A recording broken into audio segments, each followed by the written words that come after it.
When you're done, close the toilet seat. Close the toilet seat. Flush.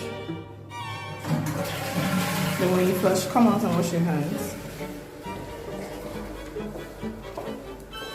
Okay, take some soap first. A little. Wash your hands first. Wash it properly. So wash out any germs that would have gotten in. Good. Now open the water. Open the tap just a little. No splashing, just a little. Okay. Rinse properly. And the back of your hand too. Now use the back of your hand to close the tap. Good. Now, there was a toilet paper. I would have preferred you use a toilet paper, but since there's no toilet paper, dry your hands with the dryer. Dry.